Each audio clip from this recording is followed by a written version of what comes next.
علیہ السلام نے کیا کہا؟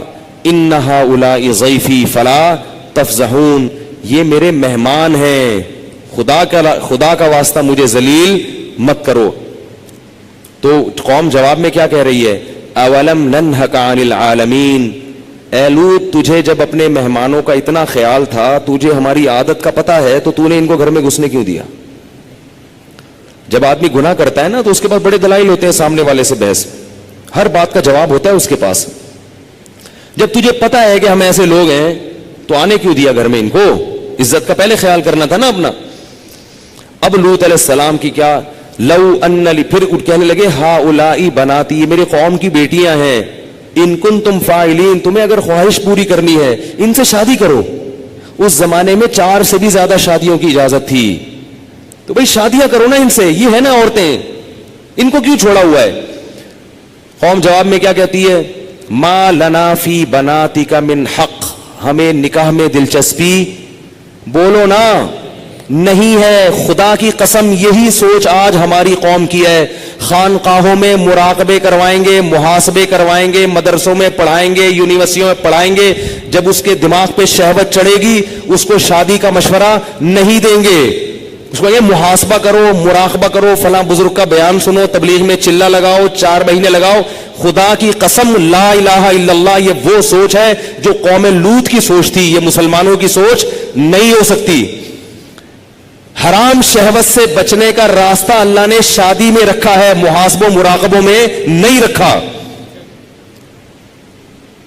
نکال دو اس قرآن کو اپنے گھر سے باہر۔ اتنا میں معاشرے کے خلاف اس چیز میں لڑ کے خود تھک گیا ہوں کہ میں کبھی سوچتا ہوں یا تو میں پاگل ہو گیا ہوں یا یہ سارے لوگ پاگل ہو گئے۔ ایک خاتون کا میرے پاس فون آیا، میں بیوہ ہو گئی ہوں، میرے سے اپنی خواہش برداشت نہیں ہو رہی، زنا کا خطرہ ہوتا ہے، تو میں ایک کم درجے کا گناہ کر کے اپنی خواہش کو پوری کر لیتی ہوں۔ میں نے کہا حرام ہے، آپ نکاح کریں، مجھ سے کوئی نکاح کے لیے تیار نہیں ہے۔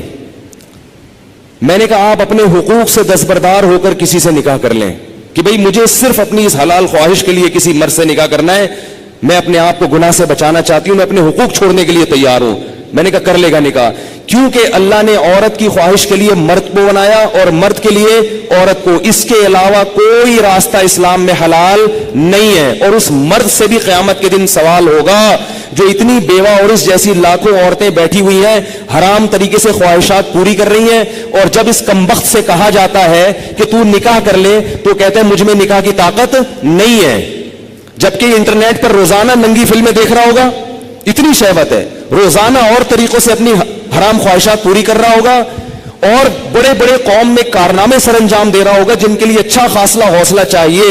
لیکن جہاں کسی عورت کو عفت اور پاک دامنی والی زندگی میسر کرنے کی بات آتی ہے، نکاح کی بات آتی ہے، یہ بکری بن کے بیٹھ جاتا ہے، کہتا ہے میرے اندر قوم سے لڑنے کی، رشتہ داروں سے لڑنے کی طاقت نہیں ہے۔ ویسے اس کو بولو نا وہاں جا کے بم رکھ کے آؤ تو رکھ کے آ جائے گا، یہ اس کو بولو نا یہ فتح کر لو مارے کا، یہ کر کے آ جائے گا۔ تو بھائی یہ طریقہ نہیں ہے۔ اللہ نے سورہ نور میں نظروں کی حفاظت کا حکم دیا، اور اگلی آیت میں اللہ نے نکاح کا حکم دیا ہے، آلٹرنیٹ فارم بتایا ہے۔ تو اللہ نے صرف اور صرف مرد عورت کو ایک دوسرے کے لیے پیدا کیا ہے، اور ہن لباس لکم وانتم لباس لہن، فرمایا عورت تمہارے عیب پہ پردہ ڈالے گی اور تم اس کے عیب پہ۔ شہوت اللہ نے دونوں میں رکھی ہے۔ جو یہ کہتا ہے نا نہیں ہے، خدا کی قسم جھوٹ بولتا ہے، وہ جھوٹ بولتا ہے۔ وہ کوئی کہتا ہے وہ اتنی نیک عورت ہے اس میں شہوت نہیں ہے، خدا کی قسم جھوٹ بول رہا ہے۔ جیسے بھوک لگنے کا تعلق آپ کے نیک ہونے یا نہ ہونے سے نہیں ہے، تو سیکچول ڈیزائرز جو ہیں اس کا کسی کے نیک یا برے ہونے سے تعلق نہیں ہے۔ اتنی یہ کامن سینس کی بات ہے، یہ سمجھ میں نہیں آ رہی بھائی، اتنی کامن سینس کی باتیں ہیں، اس میں کون سی میں ایسی باتیں کر رہا ہوں جو سمجھ میں نہ آئے، اس پہ میرے اوپر الزام لگتے ہیں، پتہ نہیں کیا سکھا رہے ہیں لوگوں کو۔ تو یہ جو الٹے کام آج کل ہو رہے ہیں نا، لڑکیاں بھی کر رہی ہیں، یونیورسٹیاں جانے والی لڑکیاں، کالج جانے والی لڑکیاں میرے پاس فون آتے ہیں، ہم یہ کر رہے ہیں، ہم یہ کر رہے ہیں۔ میں کہتا ہوں کیوں بھائی؟ کہہ رہے ہمارے اندر جزائز پیدا ہوتی ہے، ہم کیا کریں مفتی صاحب، رشتے ہی نہیں آتے۔ اور لڑکا بھی کر رہا ہے، ان سے بولو کہ بھائی تم شادی کیوں نہیں کرتے؟ پیسے ہی نہیں ہے، کیسے کر لیں شادی؟ پیسے ہی نہیں ہے۔ گرل فرینڈ کے لیے پیسے کہاں سے آ جاتے ہیں بھائی تمہارے پاس؟ نکاح کے لیے یہ دماغ سے نکال دو کہ پیسوں کی ضرورت ہوتی ہے، یہ دنیا کا سب سے بڑا جھوٹ ہے کہ شادی کے لیے پیسے چاہیے. او بھائی شادی ایجاب و قبول کا نام ہے.